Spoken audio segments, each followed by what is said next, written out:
Küsimus, mis mu isale suust välja pääses, muutis mu sünnipäeva igaveseks. Sa olid eksitus, lausus ta külma häälega. Mu ema ei vaielnud, vaid lihtsalt vaatas mind pikalt. Tema silmad rääkisid midagi, mida sõnad ei suutnud väljendada, et olin kunagi olnud vale otsus, et mul polnud kunagi õigust sündida. Sel päeval, mil ma 18-aastaseks sain, ei olnud torti, ei küünlaid, vaid ainult uks, mis kinni lõi mu sel pehind.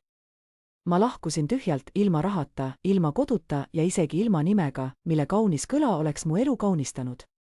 Keegi ei kutsunud mind armastusega. Olin kindel, et mu lugu lõpeb just seal, külmal unustatud kõnniteel. Kuid siis peatus mu ees võõras. Ta vaatas mind mitte haletsedes, mitte hirmuga, vaid lihtsalt jälgis mind. Ta ei pööranud pilku ära, nii et ma hakkasin uskuma, et ta ei lahku nagu kõik teised. Siis avas ta suu ja kõik, mis järgnes, muutis mu elu igaveseks. Kodune õhkkond oli alati olnud kitsas, eriti päevadel, mis väärisid tähistamist, sünnipäevadel, pühadel, igas hetkes, mis nõudis pausi, naeratust või tunnustust, et keegi eksisteerib ja on väärt hoidmist. See hommik ei olnud erand. Koridoris valitses vaikus, mis surus mu kõrvu. Tundsin, et täna on mu sünnipäev, mitte sellepärast, et keegi oleks seda maininud, vaid kuna kuupäev oli mu mõtetes juba nädalate viisi tiirelnud. Seina peal rippuv kalender näitas kuupäeva, mille olin enda käekirjas väikeste, ettevaatlike tähtedega üles märkinud, nagu pelgaksin liiga palju ruumi võtta. Olin sinna kirjutanud oma nime, peaaegu ettevaatlikult, Clara. Liikusin köögis nagu alati, vaikselt, ilma tähelepanu tõmbamata. Mu venna asjad olid igal pool, tema jakk tooli peal, kott ukse kõrval, tõendid tema elust, tema kohast. Minu koht oli kitsas triipleti peal, kus hoidsin ainult seda, mis mulle tõeliselt vajalik oli. Kui ta sisse tuli, pehmenes meie vanemate hääl, kuigi nad ei mõelnud sellele. Kui ma rääkisin, muutus tuba nagu pingeliseks, nagu oleksin valesti teinud, et oma suu lahti tegin. See oli muster, mis oli kestnud nii kaua, kui mäletan. Tema pärast muretsesid nad, tema eksimusi seletati kui faase, stressi või potentsiaali. Kui tema midagi unustas, oli see tingitud üleliigsest koormast. Kui mina unustasin, siis olin lihtsalt tähelepanematu. Tema oli pidevalt muutumas, mina aga pidevalt end parandamas. Soodustamine ei olnud kunagi avalikult öeldud, kuid see elas iga pilgu, iga otsuse ja iga vaikuse järel, mis järgnes mu nimele. Püüdsin sel hommikul mitte midagi oodata. Ootus oli ohtlik, see tegi pettumuse valjemaks. Siiski lootsin vaikides, peaaegu lapsikult, et ehk on 18. Sünnipäev erinev. Et oleks mingigi tunnustus, et täiskasvanuks saamine tähendas midagi, isegi kui see olnuks vaid noogutus, lause või hetk, mil tunnustatakse, et ma olen nii kaua vastu pidanud. Istusime kolme peale laua ääres, samal ajal kui mu vend kiirustas hommikusöögiga ja kurtis hilinemise üle. Mu isa noogutas, olles juba tähelepanu hajutatud oma telefoniga. Mu ema jälgis teda tähelepanelikult, kuid ma olin õppinud, et seda ei tohi soovida. Keegi ei vaadanud mind. Kell tiksub ühtlaselt ja ükskõikselt. Kui mu vend lahkus, vajus vaikuse tunne taas kohale. Just siis Clearing mu isa kurku ja ütles, et meil on vaja rääkida. Need sõnad ei olnud haruldased, kuid nende tähendus. Kuid järgnev, mida ma kuulsin, ei olnud puhas karje, vaid fakt, mille mu isa oli hoidnud endas aastaid, oodates õiget hetke, et see välja öelda, sa olid viga. Need sõnad langesid meie vahele nagu kivi rahuliku vee pinnale, tekitades laiad ringsed lained, mis ei lubanud endaga vaielda. Need ei vajanud tõestamist, need lihtsalt eksisteerisid. Otsisin oma ema pilku, lootes, et ta katkestab selle, pehmendab seda või ütleb midagi, mis teeks selle vähem lõplikuks. Kuid ta ei teinud seda. Ta vaatas mind pikalt, justkui lahendaks ta juba ammu lahendatud probleemi. Siis, kummardudes lähemale, sosistas ta, et ma polnud kunagi mõeldud sündima. Ta ütles mu nime, üksainus kord, pehmelt ja külmalt, Clara. On sõnu, mis kajavad mitte oma valju hääle tõttu, vaid seetõttu, et neil pole kuhugi minna. Need täitsid toa, surusid mu rinna vastu, muutes hingamise raskeks. Ootasin seletust, õigustust, seda osa, mis teeks kõik mõistetavaks, kuid seda ei tulnud. Selle asemel ütles mu isa, et ma olen nüüd piisavalt vana, et iseenda eest hoolitseda, et on aeg, et see oleks parem. Kelle jaoks, seda ei arutatud. Seisin seal hetkeks, teadmata, mida teha oma kätega, oma näoga, teadmisega, et mu elu oli just vähendatud järeldusele, mille nad olid ilma minuta teinud. Mu vend ei olnud kohal, et seda kuulda, kunagi ei olnud, kui see tõeliselt oluline oli. Mõtlesin hetkeks, mida tema ütleks, kui ta oleks siin, kuid sain aru, et sel polnud tähtsust, vaikus oli alati olnud tema valik. Mäletan, kuidas ma läksin oma tuppa ja pakkisin kokku, mis mul võtta oli. See ei võtnud kaua aega, sest kui oled üles kasvanud, õppides mitte nõudma ruumi, siis ei oma sa palju, vahetusriided, dokumendid ja mõned asjad, mis tõestavad, et ma eksisteerin kohtades, mis ei olnud see maja. Ühe korra peatudes hoidsin kätetäie ese, mille olin saanud lapsepõlves, kuid panin selle tagasi, mõned asjad kuuluvad minevikku, isegi kui minevik ei taha sind. Keegi ei jälitanud mind, keegi ei küsinud, kuhu ma lähen. Uks sulgus mu taga heliga, mis tundus tahtlik, nagu kinnitades juba otsustatud. Seisin rõdul sekundiks, oodates häält, mis ütleks mu nime, Clara. Kuid seda ei juhtunud. Tänav oli rahulikum, kui ma ootasin, autod liikusid mööda, inimesed jätkasid oma elu. Astusin ilma suunata, sest suund nõudis valikuid ja mul ei olnud neid veel. Minu telefon näitas paar kontakti, proovisin ühte, see läks hääletu postkasti. Proovisin teist, viisakat vabandust, midagi sellist, et nad ei saa aidata. Ei viha, ei julmust, vaid lihtsalt kaugus. Päeva edenedes langes kogu see koormus mulle peale. 18, vanus, mida inimesed tähistavad kui algust. Minu jaoks tundus see nagu lõpp, milleks mind ei olnud lubatud valmistuda. Lugesin oma vähest raha ja peatusin, kui see hakkas mind halvemini tundma panema. Leidsin koha, kus istuda, kus mind ei märgata, kus saaksin mõelda, ilma et mind küsitaks küsimusi, millele ma vastata ei osanud.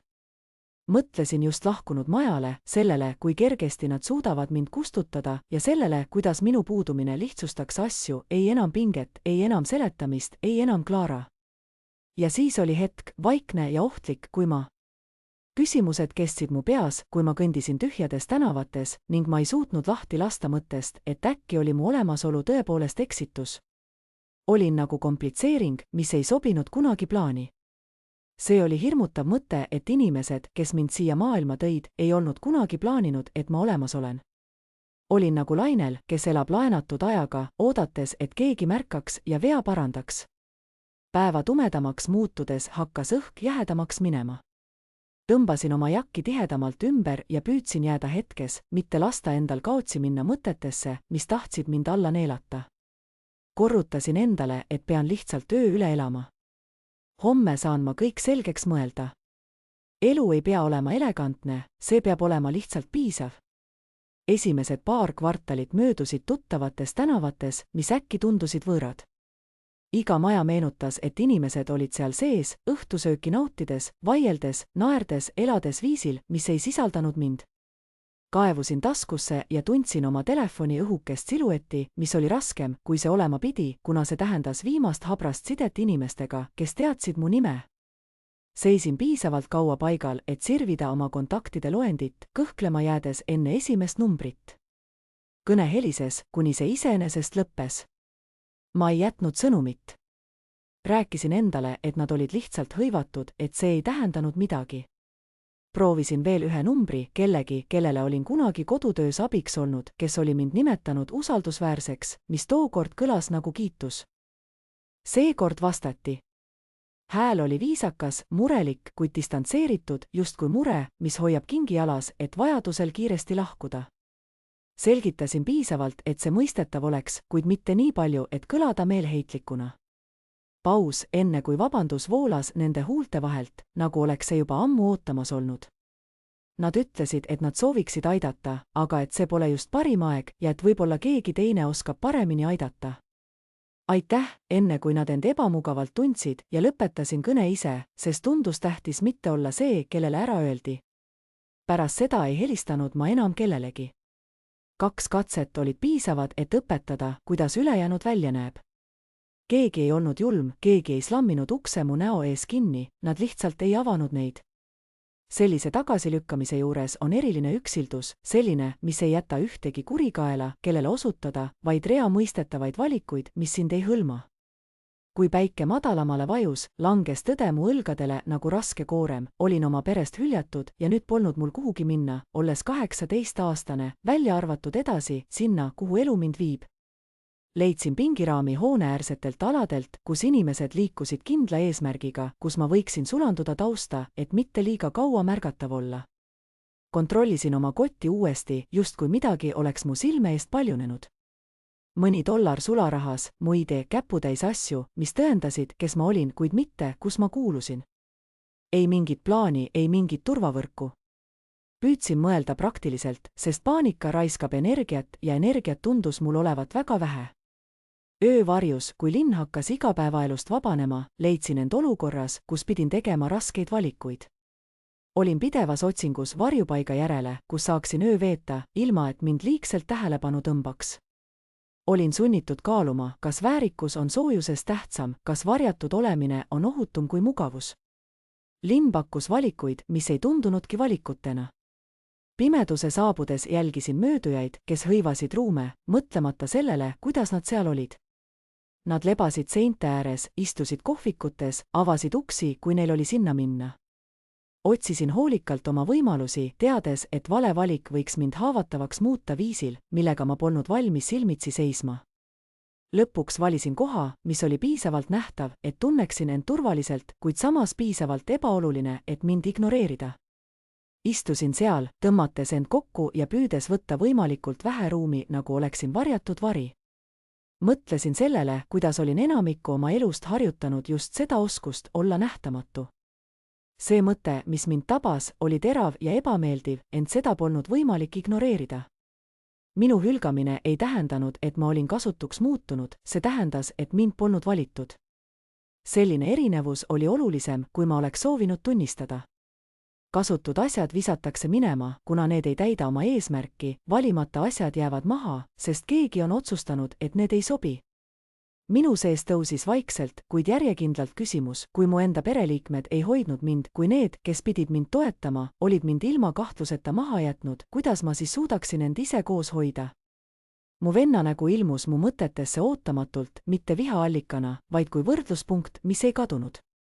Ta oleks nüüd kodus, kaebamas õhtusöögi üle, küsimas küsimusi, millele vastatakse, saades tähelepanu just nii, nagu tema seda vajas. Tal oleks öösel koht, kus magada, ilma et ta peaks selle pärast üldse muretsema. Ma ei kadestanud teda, vaid tunnustasin külma selgusega, kui suur oli meie vahe. Mind ei olnud kõrvale lükatud, kuna olin teinud midagi andestamatut, mind oli kõrvale lükatud, kuna lõppkokkuvõttes olin ma asendatav. Öö süvenes ja koos sellega juhtus midagi väikest, kuid alandavat, mis õpetuse veelgi teravamaks muutis.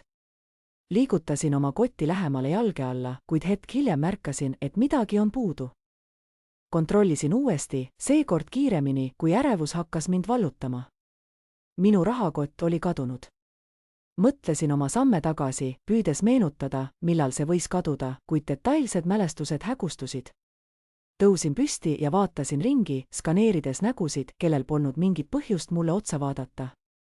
Keegi ei kohtunud mu pilguga, keegi ei paistnud mind märkavat. Lähestikku seisev turvamees tähelepanu tõmbas ja lähenesin temale, selgitades, mis juhtus, püüdes hoida oma häält stabiilsena. Ta kuulas, noogutas ning esitas paar küsimust, mis jätsid mulje, et midagi pole enam teha. Ta ei olnud halastamatu, aga tal polnud aega murede järele, mis ei kuulunud talle. Kui ta palus mul edasi liikuda ja leida teine koht istumiseks, tõusis mu rinnus tuttav kuumus, alanduse tunne, et mind koheldi kui tülikat. Nõustusin vaidlema hakates, sest vaidlus nõudis energiat, mida mul polnud. Linnatõusul, mis mu ümber vaikselt hämarduma hakkas, tundsin, kuidas mu keha väsimusest vaevu püsis. See väsimus polnud pelgalt füüsiline, vaid sügavam, mis voolas läbi mu olemuse, kui vaatasin, kuidas öö kõike enda alla neelab. Olin leidnud endale uue koha, kus istuda, peidunud linna tumedatesse nurkadesse, lootes, et seal suudab vaikus mind kaitsta. Kuid tõde oli selge, vaikus ei olnud mind siin hoida suutnud, see oli mind vaid välja viinud tänavale, kus ei pakkunud enam mingit turvalisust. Minu mõtted rändasid tagasi ajale, mil olin pidevalt palunud endale luba eksisteerida, mu hääl oli vaikinud, mu soovid olid vähenenud, lootuses, et see muudab mind teistele sobivaks. Olin õppinud olema see, kes ei nõua, vaid kes vaikides kõik enda peale võtab. Kuid nüüd, seal pimeduses, ei pakkunud see harjumus enam mingit kaitset. Tundsin, kuidas mu sees toimus muutus, see oli nagu väike pöördumine vastupanule, mis hakkas järjest enam jõudu koguma. Korraga märkasin, et keegi jälgib mind. See ei olnud pealetükkiv pilk, vaid justkui vaatesse peidetud teadlikkus, mis tundus sihipärane. Ma ei pöördunud kohe, olin õppinud, et tähelepanu tunnustamine võib kutsuda esile vale tüüpi suhtlemise. Kuid see teadlikkus püsis ja muutus üha ebamugavamaks, kuni tõstsin lõpuks oma pilgu. Kujutis, mis mulle silma jäi, oli madalates valguse varjudes ähmane, seistes piisavalt kaugel, et olla ebamugav, kuid samas piisavalt lähedal, et tunda, et ta pole lihtsalt mööduja. Ta ei astunud sammu lähemale, mis tegi mind esialgu rahutuks. Enamasti astuvad inimesed kas ligemale, et headust jagada, või mööduvad ruttu, et seda vältida. Tema ei teinud kummagi suuna valikut. Ta seisis seal, justkui testides vaikust, mis meie vahel venis, kuni see muutus peaaegu käegakatsutavaks. Ma ei teadnud, mida ta otsis või mida ta minust nägi, kuid üks asi oli kindel, mul polnud energiat liikuda, mitte täna öösel. Kui ta soovis läheneda, siis tõenäoliselt teeks ta seda.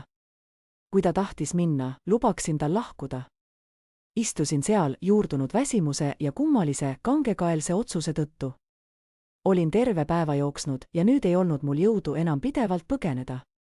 Öö venis, vaikne ja valvas. Istusin seal, riputatud kaotuse ja tuleviku võimaluste vahel, olles teadlik tema pilgust ja selles peituvast mõistatusest. Kui ta lõpuks rääkis, oli tema hääl rahulik, justkui aeg ei oleks olnud midagi, mida ta minult laenata soovis. Ta ei küsinud, kus mu vanemad olid, miks ma üksi olin või mis mind siia oli toonud.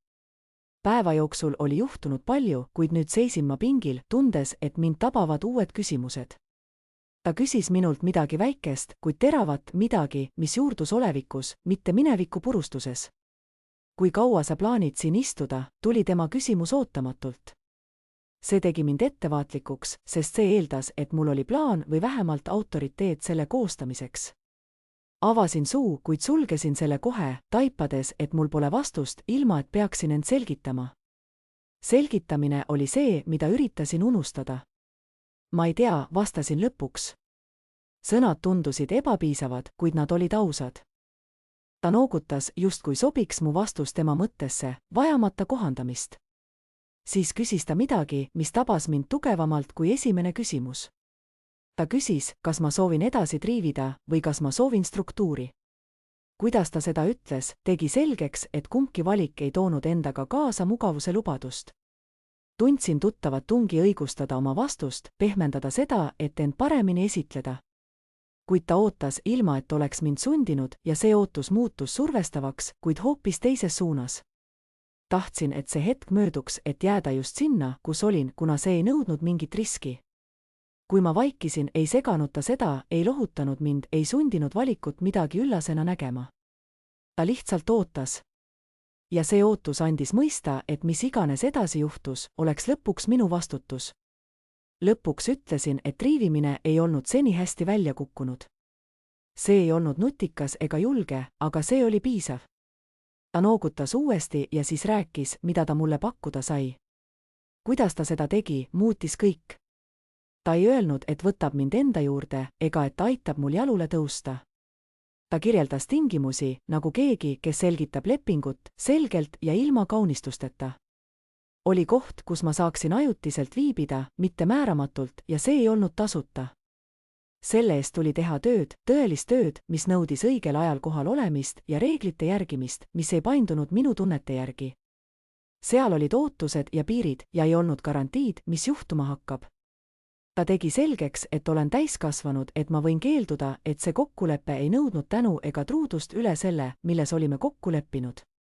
Kuulasin tähelepanelikult, mu mõte püsis teatud fraasidel, ajutised tingimused, ei mingeid lubadusi. Ta ei pakkunud tulevikku, vaid raamistikku. Selle ausus häiris mind rohkem kui valeheadus kunagi. Küsisin, millist tööd see hõlmab ja ta vastas viivitamatult, kirjeldades ülesandeid, mis tundusid lihtsad, kuni kujutasin ette, kuidas neid teha. Mõtted tiirlesid mu peades, kui ta rääkis. Sa võid sellele mõelda, ütles ta, aga mitte kauaks. Tema sõnad lõid mu südametunnistusele sügava jälje. Ta jätkas, struktuur töötab ainult siis, kui sa astud sellesse vabatahtlikult. Otsus, millega silmitsi seisin, surus mind kahelt poolt. Kui ma jääksin oma senisesse kohta, ei muutuks miski ja see tuttav tunne, mis mind ümbritses, pakkus mingit kummalist turvatunnet, isegi kui see ähvardas mind täielikult alla neelata. Kui ma valiksin tema tee, astuksin ma külma ja määratletud maailma, kus ei hoolitud mu minevikust ega valudest. Seal oleksin ma defineeritud mitte selle põhjal, mis mul oli juhtunud, vaid selle põhjal, mida ma teeksin edaspidi. Kumbki valik ei lubanud turvalisust, üks pakkus staatikat, teine vastutust. Ma ei küsinud temalt, kas ta on usaldusväärne, ega uurinud, mis kasu tal sellest oli. Instinktiivselt mõistsin, et need küsimused suunaks vastutuse taas tema õlule ning midagi minus resistis selle vastu. Olin väsinud ootamast, et mind valitaks, väsinud oma ellujäämise panemisest teiste kätesse ja nimetamisest lootuseks. Tõusin aeglaselt, tundes, kuidas mu jalad on kangeks jäänud ja ütlesin, et ma lähen. Need sõnad tundusid mu suus kummalised, rasked tagajärgedest. Ta võttis need vastu lihtsalt, justkui oleks see olnud meie vestluse loomulik tulemus. Käies koos temaga, märkasin, kuidas ta hoidis mõõdukat kaugust, ei juhtinud ega järginud mind liiga lähedalt. Kas see oli ka tahtlik? Tänavad paistsid selle nurga alt erinevad, vähem takistused ja rohkem läbipääsud. Keskendusin tempole ja kohalolekule. Mu mõtted lipsasid kahetsuse ja rumaluse hirmu poole, kuid selle all oli selgem arusaam, mis mind üllatas oma selgusega, valisin seda. Mis iganes järgnes, ei olnud kellegi teise otsuse jätk, mis mind kõrvale heitis. Koht, kuhu jõudsime, oli ühel või teisel viisil tähelepanuväärne oma märkamatuse poolest. Tervitusi ei olnud ega ka katset pehmeid nurki pehmendada. Ta näitas mulle, kus asjad olid, selgitas reegleid ilma kommentaarideta ning osutas, mida minult oodati järgmisel päeval. Ruumi neutraalsus surus mind, eemaldades kõik mu unistused päästmisest või muutumisest. See ei olnud kodu, vaid proovikoht. Kuna ta rääkis, avastasin end tema sõnu täpselt üles tähendamas, nagu poleks ma ammu sellist tähelepanu kasutanud. Märkisin, kus paindlikkus lõppes ja vastutus algas. Selles selguses oli kergendus, kuigi see hirmutas mind. Olin aastaid navigeerinud muutuvate ootuste vahel, püüdes ette näha meeleolusid ja juhtida tulemusi. Siin olid piirid selgelt tõmmatud ning nende ületamisel oleksid tagajärjed, mis olid eelnevalt välja öeldud. Ma ei teadnud, kas suudan edu saavutada, kuid teadsin, milline näeks välja ebaõnnestumine ja see teadmine rahustas mind ootamatult. Hiljem, kui olin üksinda oma mõtetega, laskis mu tehtu kaalu endale istuda. Mõtlesin usaldusele, kuidas ma instinktiivselt hoidsin seda mitte ainult teistelt, vaid ka iseendalt. Olin varakult õppinud, et vale inimese usaldamine võib maksta sulle kõike, kuid hakkasin märkama, et mitte kellegi usaldamine ei olnud ka lahendus. Kogu see kogemus kandis endas erasurei kustutamise tunnet. Mu hirm ei olnud mitte see, et ta võiks mind petta, vaid hoopis see, et ma võin jääda paigale, muutuda nii ettevaatlikuks, et ei liiguks enam kunagi edasi. Meenutasin endale, et olin täiskasvanu ja olin ise otsustanud seal olla. Tingimused olid selged, ei mingeid varjatud kohustusi, mida ma oleksin pidanud kartma. Kui see lõppeks halvasti, juhtuks see seetõttu, et olin ise astunud sammu edasi ja eksinud, mitte sellepärast, et mind oleks sunnitud. See vahe oli olulisim, mida ma suutsin sõnadesse panna, andes mulle tundmise, et mul on teatud määral kontroll, kuigi see tundus habras, ent tõeline. Esimene ülesanne, mille ta mulle andis, oli lihtne kirjelduse poolest, kuid keeruline teostada. See nõudis otsuse tegemist ilma heakskiitu otsimata, tegutsemist puuduliku info põhjal ja tulemuse aktsepteerimist ilma kaitset otsimata. Mu instinkt ütles, et peaksin küsima juhiseid, viivitama, kuid midagi tema ilmes andis mõista, et selle tegemine tähendaks täielikku möödarääkimist. Võtsin hinge ja tegin otsuse ise, olles teadlik, kuidas mu käed värisesid ja kuidas ma tundsin end palja ja kaitsetuna ilma nõusoleku kilbita. Tulemus ei olnud täiuslik, seal oli väikeseid vigu, hetki, kus kahtlesin liiga hilja või liikusin liiga kiiresti. Kuid ma ei taandunud. Kui see kõik oli läbi, ootasin tuttavat häbihoogu, soovi ennetavalt vabandada, kuid see ei tulnud. Selle asemel asus mu rinnus vaikne, tundmatu tunne, mis meenutas leevendust, mis oli tasakaalustatud otsusekindlusega. Esmakordselt ei olnud mu väärtust mõõdetud sellega, kui palju ma talusin, vaid sellega, kas ma üldse edasi astusin. Sel ööl, kui ma lamades ärkvel olin ruumis, mis ei tundunud ei turvaline ega vaenulik, uurisin seda tunnet hoolikalt. Mõtlesin, kui sageli olin segi ajanud talumise oma väärtusega, kuidas kannatusest oli saanud mu valuuta kodus, kus ei plaanitud minusse investeerimist. Siin ei toonud kannatus midagi, tegutsemine tõi. Iga valik, ka ebaõnnestumine, kui see peaks tulema, arvestataks ausalt. Kui ta enne lahkumist minuga rääkis, olid tema sõnad lühikesed ja emotsioonideta. Ta ei öelnud, et kõik läheb hästi, ei pakkunud ta rahustust, mis näeks välja nagu tarkus. Ta ütles, et jäämine tähendab püsti seismist, et kokkuvarisemiseks ei ole ruumi, mis oleks maskeeritud alandlikkuse all. Selle lihtsus tabas mind tugevamini kui ükski kõne. Tal ei olnud romantikat, mitte mingit kuuluvuse garantiid, vaid ainult võimalus mitte kustutada, kui ma ei kustutanud end ise. Kui uks tema järel sulgus, mitte lõplikult, vaid ootusega, mõistsin, et teine uks oli samuti suletud, see, mis viis tagasi minu endise mina juurde, kes ootas, et talle öeldakse, kas ta tohib jääda. Istusin seal vaikselt, olles teadlik ees ootavast tööst ja riskidest, mida olin nõustunud võtma. Esmakordselt pärast oma sünnipäeva tundsin, et maapind mu all oli piisavalt kindel, et seista, mitte sellepärast, et see oleks lahke, vaid sellepärast, et see oli tõeline. Esimene hommik algas ilma tseremooniata, ilma et keegi küsiks, kas ma olin maganud, söönud või vajanud aega harjumiseks. See puudumine mõjus raskemalt kui ükski julmus, kuna see võttis minult viimase illusiooni, et olin olnud. Kusagil, kaugel kodust, ärkasin ma helide saatel, mis rääkisid liikumisest, uste avamisest ja sulgemisest, telefonide pehmetest vibratsioonidest kirjutuslaudadel. Häälte seas arutati juba ajakavasid, milles mind ei olnud. Mu keha tundus kangeks ja väsinuks, nagu oleksin öö jooksul korralikult puhanud, kuid see ei paistnud kellelegi tegelikult korda minevat.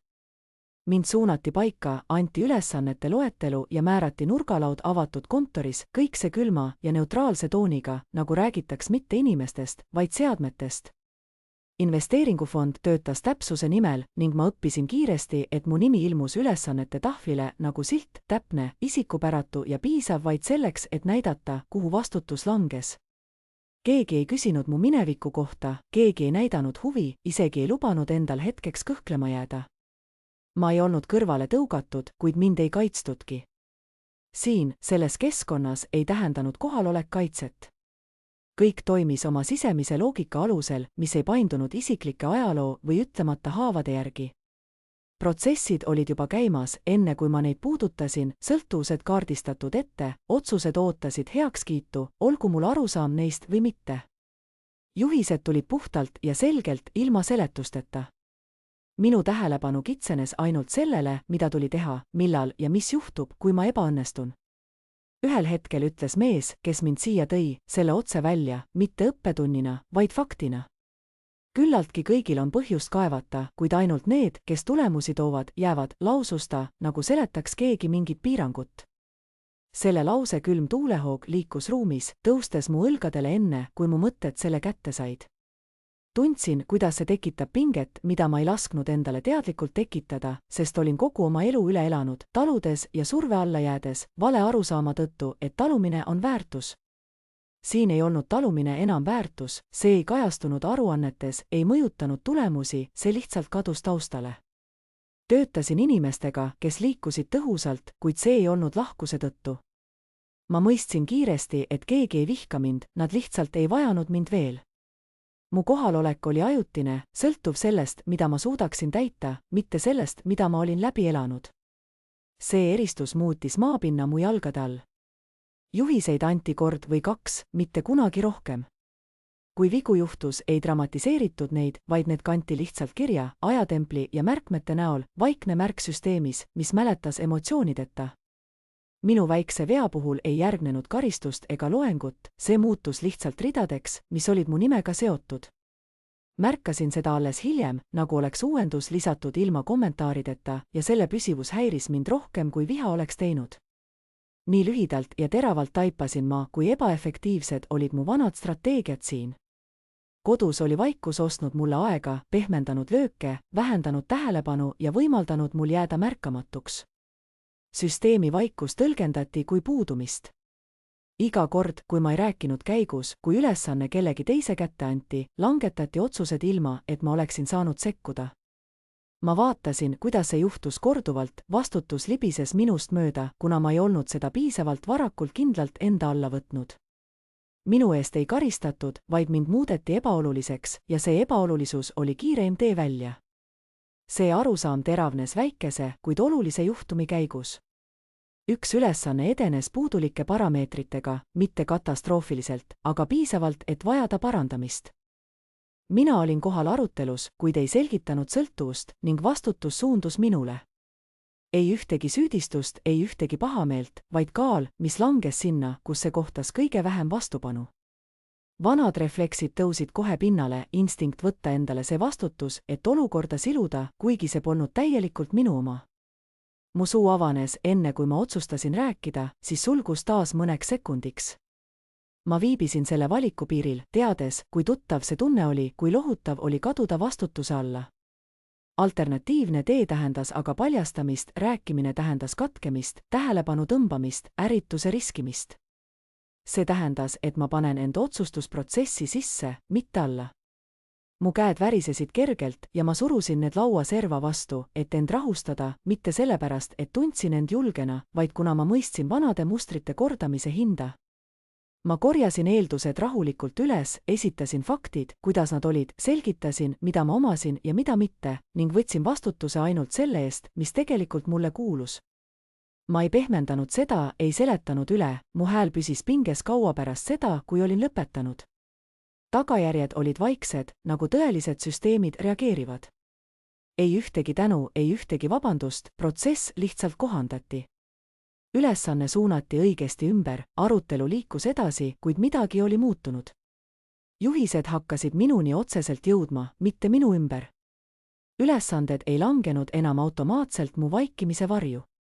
Ma ei olnud rohkem armastatud, kuid mind hakati esmakordselt nägema. Kogesin võimu, mis ei tulnud meeldimise kaudu, vaid täpsuse kaudu. Hiljem rääkis mees, kes oli seadnud tingimused, minuga taas. Ta ei kiitnud ega kritiseerinud, ei küsinud, kuidas ma end tundsin, vaid ütles lihtsalt, et selles süsteemis eemaldab vaikus su nime arvestusest. Siis lahkus ta, jättes lause iseseisvalt seisma. Päeva edenedes kohandust mu keha rütm kiiremini kui mu mõtted. Olin võimeline ette nägema taotlusi, mitte lihtsalt neile reageerima. Omandasin teadmisi, kus kinnitused ummistusid, kus viivitused kogunesid, kus tähelepanu oli oluline. Ohutunde puudumine ei häirinud mind, sest struktuur pakkus teistsugust stabiilsust, sellist, mis ei sõltunud tujude või soosimisest. Ma ei mõelnud enam oma perele ega ööle, mille olin veetnud õues. Need mälestused tundusid kauged, mitte sellepärast, et nad oleksid kaotanud oma teravuse, vaid kuna nad ei omanud siin enam väärtust. Valu ei olnud enam mu mineviku raskus, ajalugu ei olnud kapital, mis mind edasi viiks. Ainult see, mida ma järgmiseks tegin, omas tähendust. See arusaam tõi mulle selguse, mis oli lõppkokkuvõttes kergendav. Ma ei olnud siin selleks, et mind mõistetaks, ega ka selleks, et mind lunastataks. Minu roll oli toimida süsteemis, mis ei hoolinud sellest, miks ma pidin edukas olema, vaid sellest, kas ma suudaksin seda teha. See mõte tekitas minus nii rahutust kui ka leevendust. Ma ei pidanud õigustama oma kohalolekut kannatustega, ei pidanud tõlkimiseks oma haavu seletusteks. Ma sain tegutseda. Päeva lõpuks leidsin end väsinuna, aga mitte füüsilisest pingutusest, vaid tähelepanust, mis oli mind ammendanud. Kui ma lõpuks paigale jäin, taipasin, kui palju energiat olin kulutanud teiste jälgimisele, ent nende ootustega kohandamisele, mis polnud kunagi selged. Siin olid ootused nähtavad, nende täitmine nõudis valvsust, suunatud väljapoole, mitte sissepoole. Selle õhtu üksi olles vaatasin ma seda muutust eemalt, uudishimu täis. Vastupidavus oli kunagi olnud mu peamine oskus, mis oli mind talutavaks teinud, kuid siin ei tähendanud see enam midagi, kui sellega ei kaasnenud tegutsemist. See kustutas mu kohaloleku. Järgmine mõte oli lihtne ja hirmutav, valu ei aidanud mind enam ellu jääda. Kui ma tahtsin jääda, pidin riskima vale otsuse tegemisega, astuma samme ilma vaikimise kilbita. Ebaõnnestumine oleks nähtav, sellele oleks võimalik viidata, kuid vaikimine kustutaks mu jäljetult. Valmistudes järgmiseks päevaks, ei olnud küsimus enam selles, kas ma suudan taluda seda, mis ees ootas, vaid kas ma suudan taluda avatud olemise nõudmisi. Vastupidavus oli olnud mu kaitsekiht, selle loobumine tundus nagu seismine ilma kaitseta. kuid raudrüü oli mind ainult piiranud, mitte aidanud. Keegi ei tulnud mind päästma ja esmakordselt ei tundunud see lause mitte karistusena, vaid tingimustena. Mõneks ajaks tundusid asjad peaaegu stabiilsed, mitte head, aga piisavalt ennustatavad, et mu keha ei pingestunud iga kord, kui mu nimi kusagil mainiti.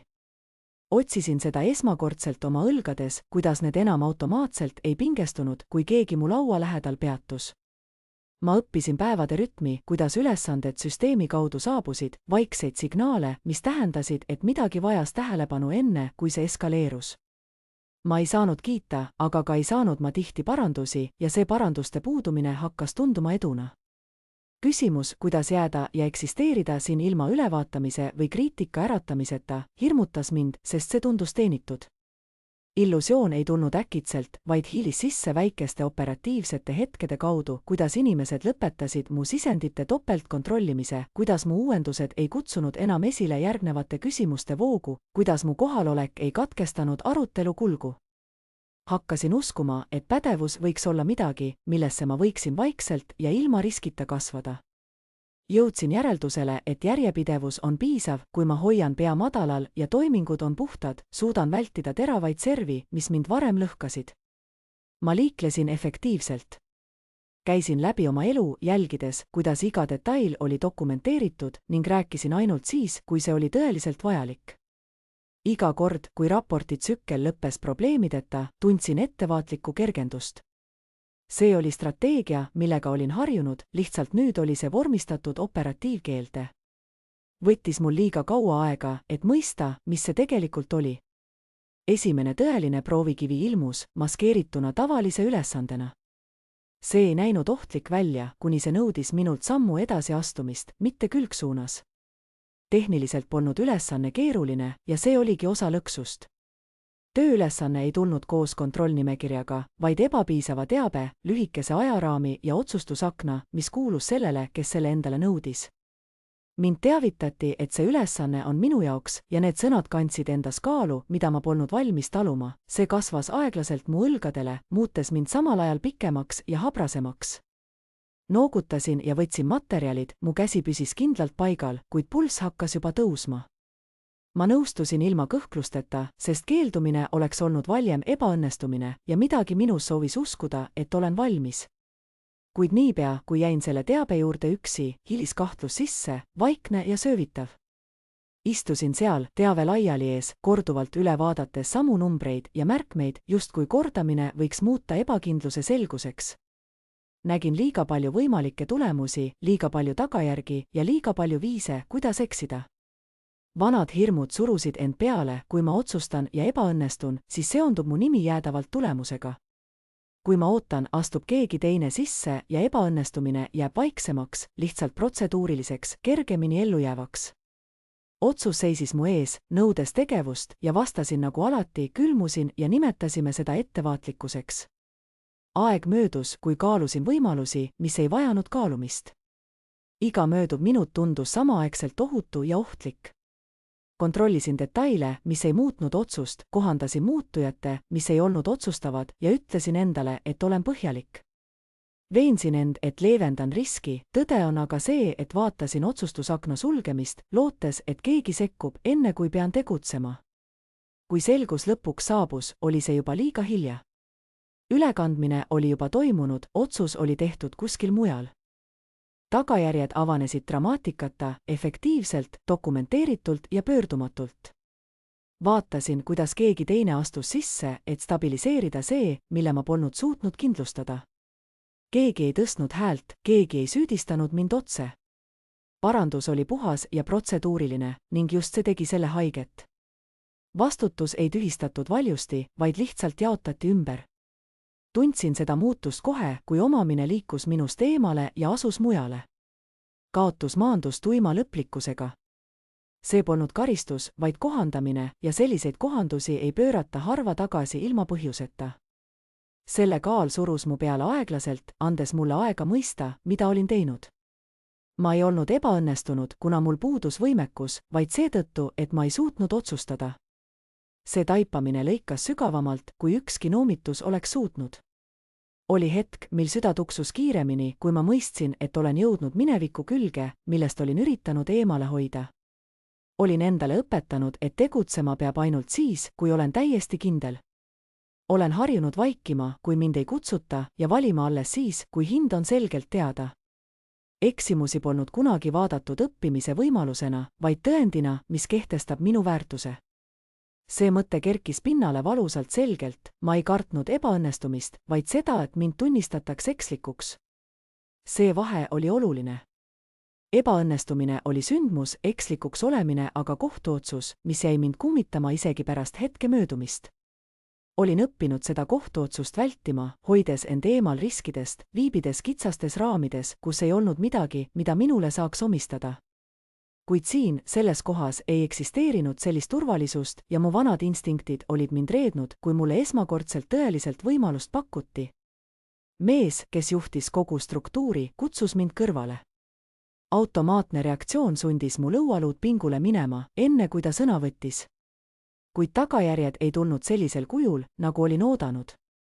Ta ei karistanud mind ja ei püüdnud ka olukorda leevendada. Ta küsis vaid ühte küsimust otse ja ilma kaunistusteta ning ootas vastust. Miks sa ei otsustanud, küsis ta. Selle lihtsuse tõttu langesid kõik minu kaitsed, mida oleksin võinud kasutada. Ei olnud ruumi rääkida surve või ebamugavuse üle, ilma et see ei kõlaks nagu vabandus. Ja esmakordselt ei tahtnud ma kõlada vabandavalt, tahtsin olla täpne. Ma ütlesin talle tõe nii selgelt, kui suutsin, ma kartsin eksida. Need sõnad tundusid meie vahel õhus väikesed ja ebapiisavad, kuid need olid lähemal tõe keskpunktile kui miski muu, mida oleksin võinud pakkuda. Ta ei vastanud kohe. Ta ei tõlgendanud mu vastust midagi ilusamaks, vaid lasi sellel seista. Siis noogutas ta korra, nagu oleks ta kuulnud täpselt seda, mida vajas. Vestlus lõppes ilma lahenduse ja lohutust pakkumata, jättes mind üksi oma kõhkluste tagajärgedega. Vaikuses, mis järgnes, toimus minus midagi, mis ei olnud kergendus, vaid äratundmine.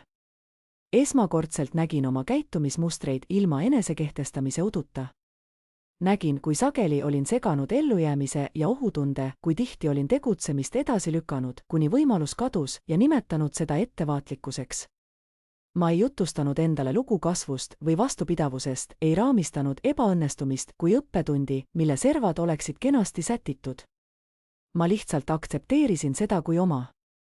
Keegi teine ei olnud sundinud mind vaikima, keegi teine ei olnud mu käe edasi lükanud. Kui ma tahtsin siin jääda, pidin ma omama seda tõde, ilma et muudaksin seda hiljem enda vastu relvaks. Siis anti mulle valik, mis tundus petlikult lihtne. Ma võiksin astuda tagasi tööle, mis ei nõudnud otsustamist, vähendada oma riskialtjust ja hoida kinni sellest vähesest, mis mul oli. Või siis võiksin jääda sinna, kus olin, aktsepteerida otsustamisega kaasnevat riski ja õppida, kuidas ebaõnnestuda ilma, et kaoksin. See pakkumine ei olnud julgustamine, vaid struktuuriline. Üllatasin iseennast, et ei palunud aega. Ma ei läbi rääkinud, vaid ütlesin, et jään. Otsus ei tundunud julge, vaid hädavajalik, nagu seista valimine, kui istumine tähendaks, et ma ei tõuse enam kunagi püsti. Ma ei lubanud parandusi, Oli öö, kui ta seisis peegli ees, vaadates endasse, nagu oleks see teise inimese nägu. Ta oli aktsepteerinud kõiki tingimusi, mis talle esitati, mõistes, et mis tahes vähesem oleks olnud lihtsalt katse varjata tõde. Tuntud tung enesehinnangusse, mis tavaliselt tõusis ja langes nagu laine, ei leidnud seekord oma külge, ei andestanud ta endale, kuid ei mõistnud ka hukka. Ta mõtles, kui palju aastaid oli ta veetnud valikute vältimises, kartes eksida, ning kuidas see strateegia oli kitsendanud tema elu nii, et see võis kaduda üheainsa muudatusega. Siin, selle olukorra keskel, olid vea vältimise kulud nähtavad ja kohesed. Selle selguse kaudu avanes talle midagi, mida ta polnud varem kogenud, põhjus muutuda, mis ei sõltunud andestusest. Hirm ei olnud vaenlane, vaid tegevusetus. Muutus toimus nii vaikselt, et ta peaaegu ei märganud seda. Ja see oligi mõeldud nii olema. Poliitika, mis varjas tõde, oli tõhusamad kui ükski teine. Vestlused ei peatanud, kui ta ruumi astus, nad lihtsalt lõppesid sekund varem, hääled langesid, nagu oleks järeldus juba ette määratud. Otsuseid ei esitatud arutamiseks, need olid juba kinnitatud, lihvitud kokkuleppega, mis oli toimunud ilma tema kohalolekuta. keegi ei maininud varasemaid eksimusi, keegi ei vaadanud tagasi. Vaikus kandis rohkem kaalu kui ükski kriitika, sest see tähendas lahendust ilma tema osaluseta. Ta ei olnud karistatud, vaid hindamine toimus ilma tema kohalolekuta. Esmalt märkis ta seda logistikas ammu enne, kui see emotsionaalselt kohale jõudis. Kohtumised ilmusid tema kalendrisse pärast seda, kui need olid juba aset leidnud, dokumendid jõudsid temani, kui eeldused olid lukustatud ja valikud kitsendatud. Tema roll muutus vaikselt, ta ei kujundanud enam sisendeid, vaid täitis väljastatud ülesandeid, mis tulid rangemate piirangute ja vähemate otsustuspunktidega. Kõik tundus tõhus, mõistlik ja kaitstav. Väljast vaadates nägi see välja nagu optimeerimine, kuid tema seisukohalt tundus see nagu eemaldumine raamidest. Keegi ei rünnanud teda, keegi ei süüdistanud teda, ta ei olnud enam keskne ja süsteem ei pidanud talle seletama, miks see nii oli. Inimene, kes kehastas seda muutust, ei olnud julm ega hoolimatu. Ta oli osav ja meetodiline, operatiivne isik, kes hoidis protsesse stabiilsetena, minimeerides riske. Kui nad rääkisid, koondus tähelepanu instinktiivselt, pastakad peatusid, keegi ei seganud. Nad ei maininud kunagi tema nime otse, ei sidunud emotsioone olukorraga. Ühes ülevaatuskohtumises esitati küsimus, mis kõlas täiesti mõistlikult, kas oleks mõistlik anda lisadelegeeritud otsustusõigus kellelegi, kes oli hiljuti surve all kõhklema jäänud. Küsimus jääb õhku rippuma, keegi ei vaidle sellele vastu, keegi ei vaadanud tema poole. See ei süüdistanud teda saamatuses, vaid raamistas teda kui muutujat, mis tõi süsteemi, mis pidi vähendama riske, ebakindlust. Just sel hetkel mõistis ta, mis juhtus, teda ei tõugatud välja, kuna tal oli puuduv oskus, vaid seepärast, et tema kohalolek esindas riski. Sellised süsteemid ei pelga riski, vaid haldavad seda ja tema oli lihtsalt märgitud kui midagi, mis vajas piiramist. Loogika oli kindel, mis tegi sellele vaidlustamise keeruliseks, õiglus ei olnud midagi, millele tugineda. Oli hetk, mil kõik silmad olid suunatud laua ääres istuvale mehele. Tema kohalolek andis ruumile kaalu, sest just tema oli see, kes oli mind süsteemi toonud. Arutelu kulges rahulikult ja korrapäraselt, kuigi seesmine närvilisus tõusis minus, kui hindamine algas. Kõik olid keskendunud tegevuse andmetele ja ajaraamidele, mis olid nähtaval. Minu varasemad kõhklused tunnustati, kuid mitte liialdades ega vähendades. Ees seisnud lahendus, mida pakuti, ei olnud demonteerimine, see oli pigem kohandamine. Minu rolli ulatus vähendati, suunates mind selgemate piiride juurde, kus minu kohalolek aitaks stabiliseerida tegevust, mitte keerukust lisada. Keegi ei öelnud, et mind eemaldatakse, kuid see oli selge, et selline võimalus oli õhus. Arutelu kestes hakkas minus tõusma vana refleks, soov seletada, konteksti luua, oma kavatsusi rahustada. Tundsin, kuidas laused järjestusid, valmis kaitsma, miks mu kõhklus ei tohiks mind määratleda. Kord avasin suu, kuid sulgesin selle taas. Soov rääkida ei tulnud strateegiast, vaid harjumusest. Aastate jooksul olin uskunud, et piisava selgusega suudan teenida kannatlikkust. Vaadates, kuidas ümberhindamine kulges ilma minu sekkumiseta, taipasin, kui vähe kannatlikkust seletused tegelikult ostavad. See mõte laskus rahulikult ja jäi mind kummitama. Iga kord, kui mind kõrvale tõugati, ei olnud see tingitud sellest, et oleksin halvim valik, vaid et olin kõige lihtsam eemaldada. Ma polnud kaitstud vanuse järgi ega tuntud mainega. Minu puudumine ei häirinud süsteemi. See äratunne ei tekitanud minus viha ega enesehaletsust, vaid selgitas maastikku, kui soovisin jääda, pidin ma arvutust muutma, mitte narratiivi. Kui lõpuks tuli hetk vastata, tegin midagi, mis üllatas isegi mind. Ma ei vaielnud hindamisele, ei kaitsnud oma varasemaid saavutusi, ei palunud end hoida. Selle asemel lükkasin lauale ühe lehe ja tegin konkreetse ettepaneku. Otsustasin välja tuua vastutuse, mis polnud veel ametlikult määratud, kuid mis tõi endaga kaasa mõõdetavat riski ja nõudis pidevat omandiõigust. Selgitasin, mida ma saavutama pidin, kuidas edu hinnatakse ja millised oleksid ebaõnnestumise tagajärjed konkreetsetes tegevuslikus mõttes. Ma ei viidanud potentsiaalile, ei maininud pingutust, rääkisin ainult tulemustest. Toas valitses neutraalne õhkkond. Mõned inimesed vahetasid muresid ja pilke, arvutades olukorda, mitte olles vaenulikud. Minu ettepanekut ei tõrjuta, kuid seda ei omaks ka. See hõljus seal, vahepeal võimalik ja ebamugav, ning tundsin, kuidas see ebakindluse raskus mu õlgade langes. Mees, kes mind süsteemi tõi, jälgis mind vaikselt. Tema vaikimine ei olnud ükskõiksus, vaid tähelepanu. Vastused tulid ebaühtlaselt, mõned küsisid teostatavuse kohta, viidates riskide maandamisele, teised ei öelnud midagi, mis oli vastupanu märk ilma sõrmejälgedeta. Konsensust ei saavutatud, kuid ka tagasilükkamist ei toimunud. Kui koosolek lõppes, jäin hetkeks istuma, kui tuba tihjenes. Tundsin end paljastatuna, kuid stabiilselt. Ma polnud palunud ega taandunud, olin lauale pannud midagi, mida sai hinnata sõltumatult minu minevikust, ja see muutus oli oluline. Kas see töötaks, jäi endiselt ebaselgeks, kuid nüüd kuulus see ebakindlus mulle. Oli hetk, mil minu sees toimusid olulised muutused.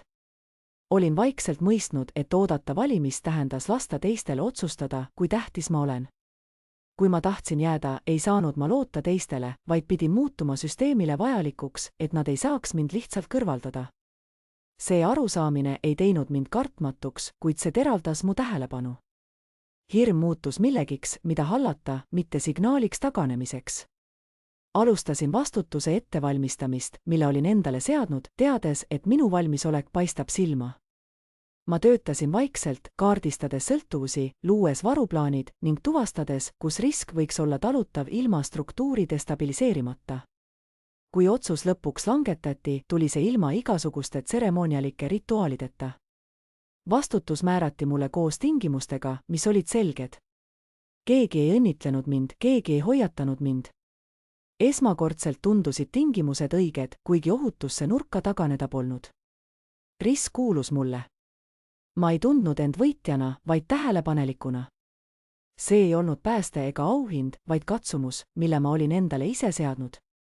Üksinda istudes jälgisin mustrit, mis mind siia tõi, kuidas ma olin korduvalt seganud kannatlikkuse strateegiaga ja oodanud, et keegi annaks mulle loa tähendada. Ma ei vajanud, et kõik mind valiksid, ma vajanud, et süsteem teeks seda, mida ma ise suudaksin.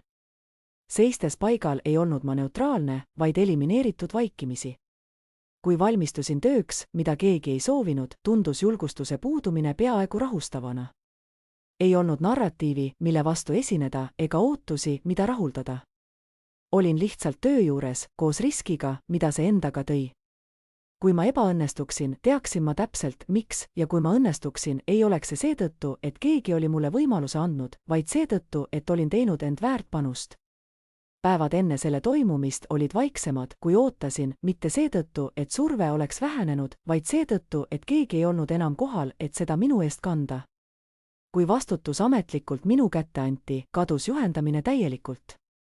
Ei olnud vahehindamisi ega rahustavaid sõnu, mis oleksid maskeeritud mureks. Siis taipasin, et see polnud hooletus, see oli ette nähtud. See tähendas astuda vabatahtlikult sammu edasi. Ei olnud enne fakte parandusi, vaid ainult tagajärjed. Töö ise polnud võimatu, mis tegi selle ohtlikuks.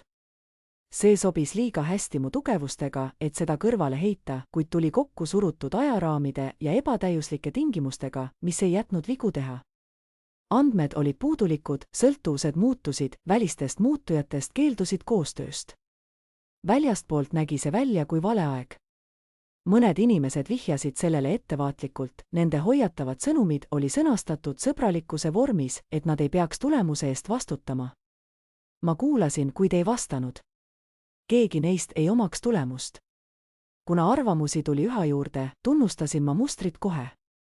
Nõuandeid anti kergesti, kui vastutust ei järgnenud. Esmakordselt ei püüdnud ma konsensust ega valideerimist. Seisin oma informatsiooni kõrval ja tegin otsuse. Otsus, mis esialgu tundus peaaegu tühine, oli vaid väike kohandamine, harjumusest kõrvale kaldumine, mitte poliitikast. Just seetõttu häiris see inimesi, süsteem väärtustas järjepidevust. Olin astumas sammu, et katsetada, kas järjepidevus on olulisem kui teadlikkus. See otsus tugines millelegi, mida ma kunagi ei olnud pidanud eelisteks, tähelepanelikkusele, mis oli teravnenud aastate jooksul, mil olin jäänud tähelepanuta. Kui sind harva otse kõnetatakse, õpid sa vaatama. Sa märkad, kuidas protsessid kalduvad kõrvale, kus oletused muutuvad kivistuks ja kuidas tavapärane lähenemine enam ei sobi.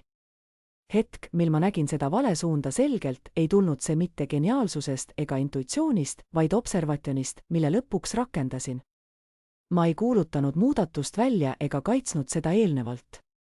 Rakendasin selle vaikides, lastes teostusel eelneva seletuse ees seista. Kui protsess arenes, muutus ruum rahulikuks. Vestlused hääbusid ja tähelepanu koondus tulemusele, mis oli peagi käes. Ma ei öelnud midagi, seisin valmis, et neelata endasse kõik, mis järgnes. Tulemus ei olnud täiuslik, see stabiliseeris olukorra, mis oli juba ebaõnnestumise poole kaldu. Kuid see näitas oma õmblusi, mälestusi piirangutest, mille all see saavutati. Aplaudi ei tulnud, ei olnud nähtavat kergendust. Vastupidi, kehahoiakud muutusid, oletused kohandusid. Keegi ei saanud ignoreerida, mis oli juhtunud, ja keegi ei kiirustanud seda tähistama. Edu oli piiritletud ja selle piiritletuse sees toimus midagi muud. Ma ei tundnud triumfi, vaid ruumi, vabastust rinnust, tunnet, et ma ei pea enam end pisemaks tegema, et vältida tagasilükkamist. Ma ei olnud kõrgendatud ega kaitstud, ma olin paigutatud ja esmakordselt tundus see paigutamine teenituna, mitte ajutisena. Kui ruum hajus, jäid reaktsioonid vaikseks. Tervitusi ei tulnud, kuid vältimist ka mitte. Järgnevad küsimused olid praktilised, keskendudes replikatsioonile ja piiridele, mitte kahtlusele. Märkasin, kes pöördus minu poole otse ja kes kõhkles. Muutuse ümberkalibreerimine ei olnud piisavalt dramaatiline, et inspireerida truudust või vaenulikkust, see oli piisav, et häirida eeldust, et ma olen asendatav. Hiljem, üksi olles, uurisin, mis jäi pinnale. See polnud uhkus, vaid kooskõla. Esmakordselt asusid mu teod ja kohalolek samasse ruumi ilma vabandusteta. Ma mõistsin siis, et väärtus ei tulnud siit mitte sellest, et olla meeldiv või kaitstud, vaid sellest, et täita funktsiooni, millele süsteem vaikselt toetub. Mees, kes oli mind sellesse struktuuri toonud, ei kommenteerinud midagi. Ta määras mulle lisakohustuse, väikese, nähtava, lähedasemaks otsuste tegemisele. Selgitusi ei järgnenud, sest need polnud vajalikud. See ei olnud auhind, vaid ümberarvutamine. Ma ei pidanud hetke saabumiseks, üks edukas samm ei muuda aastaid kestnud mustrit. Kuid ma ei olnud enam perifeerne. Teave liikus nüüd teisiti, mu nimi tõusis vestlustes esile isegi siis, kui ma polnud kohal. See ei olnud ohutu, see oli kaalutud, tingimuslik, tagasivõetav, kuid tõeline. Mind üllatas kõige rohkem see, kui vähe ma tahtsin kogu seda uut olukorda kuulutada. Ei olnud tungi raamistada hetke transformatsioonina. Rahulolu peitus millegi lihtsamas. Oli hetk, mil ma ei oodanud enam, ei seisin tagasi, lootuses, et mind valitakse või et mind säästetakse. Astusin julgelt edasi, teades täpselt, mida ma kaotada võin. Varem olin ma olnud lihtsalt mugavus ja inertsi osa, kuid nüüd, kui ma kohal olin, tähendas see, et minu eemaldamine nõuaks vaeva ja seletamist. See erinevus oli olulisem kui iga kinnituse saamine. Ma ei olnud enam see, kes ootab valimist, vaid olin loonud endale positsiooni, mille üle nad pidid arvestama ja see muutis kõik. Minu väikese edusamme järgnev vaikus oli raskem kui eelnevalt tundnud surve. Mulle anti rohkem tööd, mitte hiilgav, mitte sümboolne, vaid piisavalt, et kinnitada mu nime kohalikes ruumides, kuhu see varem ei kuulunud. Keegi ei õnnitlenud mind, kuid ka ei vaidlustanud mind. Inimesed jälgisid mind veidi kauem kui vajalik, mõõtes mind, mitte ignoreerides. Olin ületanud nähtamatu joone ja nüüd hakati ümber arvutama, milline on hind minu läheduses olemisel. Märkasid, kuidas vestlused aeglustusid, kui ma lähenesin ja taaselustusid, kui olin möödas. See ei olnud mitte sellepärast, et nad minust rääkisid, vaid seetõttu, et olin muutunud muutuja, mida nad ei osanud enam ennustada. Varem olin ma ennustatav, kuid nüüd olin ma midagi enamat. Süsteem ei olnud mind omaks võtnud, see oli mind lihtsalt märgistatud. Kuid oli üks inimene, kelle käitumine ei muutunud üldse linda. Ta ei olnud minu ülemus ega konkurent, vaid istus mugavalt keskel, kompetentne, neutraalne ja usaldusväärne. Tal oli harjumus saabuda igasse koosolekusse täpselt 2 minutit enne selle algust, mitte liiga vara, et tunduda innukas, ega liiga hilja, et olla hoolimatu. Olin seda varem märganud, enne kui midagi muud tema kohta. Linda jagas teavet, kui see aitas asju kiiremini liikuda ja vastas küsimustele ilma üleolekuta. Ta ei lasknud mul kunagi tunda, et mu kohalolek nõuab õigustust keskkonnas, kus iga suhtlus maksis. See järjepidevus andis turvatunde. Ma ei usaldanud teda meeleheite tõttu, vaid sellepärast, et ta oli teeninud usaldusväärsuse. Tundus mõistlik jagada konteksti, arutada ideid, mis alles kujunesid, mitte midagi konfidentsiaalset ega strateegilist, mis oleks ohtlik. Esimene märk ilmus vaikselt. Üks ettenägelik detail, mille ma juhuslikult mainisin, ilmus hiljem pärastlõunal, poolikuna ja veidi vale nurga all, ringles inimeste seas, kes ei oleks pidanud teadma, et see olemas on, tõukasin ärevuse kõrvale. Paralleelsed mõtlemised juhtuvad ja reetmise kahtlus tundus nagu vana hirm uude olukorda toomine. Siis juhtus see uuesti, veel üks detail ilmus enne, kui olin selle ametlikult tutvustanud, piisavalt muudetud, et muuta selle kõla. See, mis oli olnud ettevaatlik kohandamine, raamiti nüüd kõrvale kaldumisena. Konteksti polnud, rõhk oli nihkunud ja idee enam ei tundunud minule kuuluvat. Ei olnud vastuhakku, ei olnud vastupanu, vaid erosioon. Korrasin iga vestlust, otsides lekkepunkti. Kahtlus oli tuttav, kas ma valesti tõlgendasin seda või kõhkleksin, sest mul oli lõpuks midagi, mida kaotada. Vastus saabus tagajärje kaudu, mitte tunnistamise kaudu. Otsus, milleks ma olin valmistunud, muutus ootamatult, ajakavad nihkusid ja prioriteedid ümber korraldati, tugevdades seda, mis oli juba olemas. Linda ja mina seisisime koos ruumis, kuid ühel hetkel tundsin, et tema kohalolek muutus mulle üha raskemaks. See oli hetk, mil kõik, millest me olime kunagi rääkinud, muutus äkitselt uduseks. Üksikasjad, millel põhines meie suhe, kadusid ja jätsid mind üksi, just nagu järsku oleks keegi mu positsioonilt tõukanud. Olin teadlik, et see, mida ma kogesin, ei olnud midagi, mida ainult mina teadsin. See oli informatsioon, mida jagasid vaid 2 inimest ja hetkel, mil ma Lindat küsisin, ei olnud mul kaebusi. Olin lihtsalt kirjeldanud, mida ma olin märganud ja oodanud tema vastust. Ta ei tõrjunud mind, ei vabandanud. Tema hääl oli rahulik, peaaegu tüdinud. Igaüks peab enda eest hoolt kandma, ütles ta. Võimalused on piiratud, liidud muutuvad. See pole isiklik. See lause lõi mind, kuna see tõi esile tõe, et minu jaoks ei olnud siin mingit kurikaelu, keda süüdistada. Ei olnud viha, millele toetuda. Ainult kinnitus, et kui tuli valida, ei valinud ta mind. Mõned päevad hiljem hakkasid küsimused kerkima mu otsustusvõime ja valmisoleku kohta. Mu juurdepääs kitsenes, minu arvamust küsiti järjest harvemini. Keegi ei kaitsnud mind mitte sellepärast, et nad arvaksid, et olen vale, vaid seetõttu, et mind kaitsta ei toonud neile mingit kasu. Ma hakkasin mõistma, mis toimub. Ma ei olnud kõrvale tõukatud, kuna olin nõrk või katsetamata.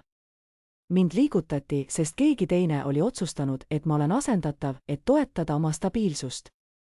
Mees, kes oli mind sellesse süsteemi toonud, jälgis mind nüüd teise nurga alt, tema tähelepanu ei suunatud enam mulle ega Lindale, vaid olukorrale endale. Ta ei sekkunud, ei parandanud narratiivi. See ei olnud hülgamine, vaid lihtsalt tähelepanek. Kui mul oleks olnud vajadus pääsemise järele, ei olnud ma siin kuulunud. Esimest korda ei otsinud ma viga endas. Pettumus ei tõestanud, et ma olin valesti uskunud, see tõi esile, et usaldus oli muutunud kalliks. Ma ei sekkunud temaga uuesti, ei kaitsnud end. Piirasin seda, mida jagasin ja dokumenteerisin kõik hoolikalt. Keskendusin tööle, mis ei saanud ümber suunatud, ilma et jälgi jätaks. Peatusin liidu otsimisel ja hakkasin looma vältimatust. Uks, millele olin toetunud, sulgus ja hoone muutus stabiilsemaks. Päeva lõpuks tunnustasin kaotust, muutes seda ennustuseks. Usaldus oli kokku varisenud, kuid mitte kõik, mis variseb, ei pea olema uuesti üles ehitatud. Mõned asjad lagunevad, kuna neid ei ole enam vaja. Kui see tee nõudis minult üksinda kõndimist, siis olin valmis seda tegema. Olin õppinud, kui kallis on eeldada, et olen turvaline ja ma ei olnud nõus seda enam maksma. Pettumuse järel ei järgnenud midagi dramaatiliselt. Just see tegi olukorra raskemaks. Ei olnud silmitsi seismisi, ei olnud selgitusi ega stseene, mis nõuaksid reaktsiooni. Muutus ilmus vaikselt läbi väljajätmiste. Ma ei olnud enam vaikimisi kaasatud. Mu nimi ilmus harvemini neis mitteametlikes vestlustes, mis tööd edasi viisid. Inimesed ei vältinud mind, kuid nad ei tiirlenud ka mu ümber. See ruum, mida ma okupeerisin, tundus õhem, ajutine, just nagu ma oleksin juba varem sellist tunnet kogenud. See tuttav tunne häiris mind rohkem kui pettumus ise. Olin elanud selles vaikses äärealas, kus olin olemas, kuid mitte tõeliselt kohal. töötasin ettevaatlikult mitte ambitsioonist või hirmust, vaid seetõttu, et täpsus oli ainus asi, mis hoidis mind eksimast. Iga lõpetatud ülesanne oli tõend mu kompetentsist, kuid samas ka tõendusmaterjal, kui kergesti see kompetents võiks kaduda ilma tunnustuseta. Hirm, mis mind valdas. Oli imeline, kui loomulikult ma end tagasi tõmbasin. Minu keha tundis seda maastikku, nagu vanade harjumuste sooja embust. Kordasin endale, et pean olema väiksem, valima efektiivsuse nähtavuse üle, vaikuse hõõrdumise asemel. Oht polnud kokkuvarisemine, vaid aktsepteerimine. Olin kunagi nii ellu jäänud ja tundsin, et saaksin jälle. Kuid see äratundmine oli nagu ohtlik varjund, mis mind kummitama jäi. Muutus saabus üllatusena, kui osalesin koosolekul, kust ootasin vaid rutiinset müra. Keegi istus mu kõrvale, mitte pidulikult, vaid lihtsalt, nagu ei oleks mu isolatsioon olemas olnud. Tema nimi oli Jonathan. Ta oli minust vanem ja rääkis meetodiliselt, mõõtes sõnu nagu teised mõõdavad aega. Enne kirjutamist koputas ta oma pliiatsiga 2 korda märkmete peale, justkui kinnitades endale, et mõte on väärt jäädvustamist. Ma ei vaadanud teda kohe, hoidsin oma pilku laual, märkmetel, kõigil teistel asjadel, mis hoidsid mind vale tõlgenduse eest eemal. Lähedus ei tähenda alati ühtekuuluvust, seda olin liiga palju kordi õppinud. Siiski keegi oli valinud seista mu lähedal, kui nad ei pidanud seda vajalikuks. See valik muutis ruumi viisil, mis püsis kaua pärast koosoleku lõppu. Ma ei tänanud teda, ei järginud, ei tahtnud ühtegi tegu tehinguks või kohustuseks muuta. Usaldus, kui see on purustatud, ei kokku lepita kiiresti. Kuid ruum tundus pärast koosolekut teistsugune, mitte soojem, vaid vähem tühi. Kinnituse sain hiljem, ilma vestluseta, ringlusse läks otsus, mis nõudis nähtavat omandiõigust, nimed olid kinnitatud, positsioonid välja kuulutatud. Kui nägin oma nime, mitte lisatud ega kvalifitseeritud, vaid sihikindlalt paigutatud, oli mu esialgne reaktsioon uskumatu. Keegi ei küsinud, kas ma tunnen end mugavalt selle avalikkuse osas, ei hoiatatud mind, kõik oli lihtsalt tehtud, avameelselt, nii et tagasivõtmine tundus kohatu. Jonathan oli pannud oma usaldusväärsuse minu kõrvale, ilma et oleks midagi vastu küsinud. Mu reaktsioon polnud emotsionaalne, vaid füüsiline, kiire pingutus mu ribide all, nagu mu keha vajaks aega, et registreerida tunne, et olen kellegi teise valiku tõttu paigal peetud. Jäin liikumatuks, keskendudes tooli raskusele allpool, lastes hetkel mööduda ilma tseremoniaalsuseta. Teised märkasid muutust, vaadates mind ja peatudes vastuseisudes, mis ei olnud päris kujunenud.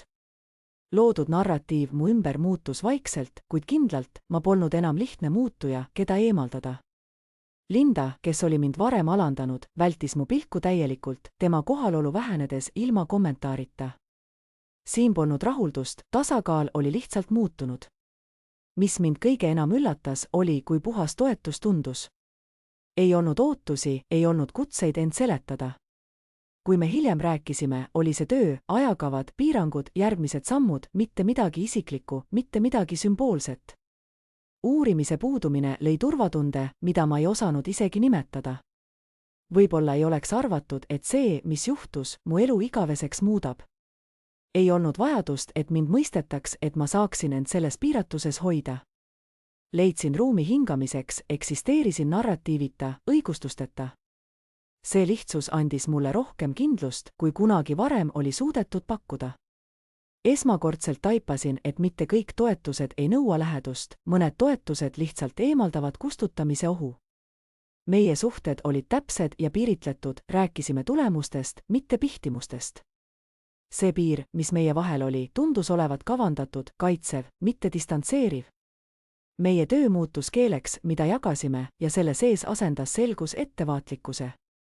Aja möödudes muutus minu positsioon üha kindlamaks, ilma et keegi seda välja kuulutaks. Mind konsulteeriti, sest olin juba seal, kaasatud, sest minu väljajätmine oleks nüüd nõudnud seletust. Keegi ei kuulutanud, et ma kuulun sinna, nad ei pidanudki.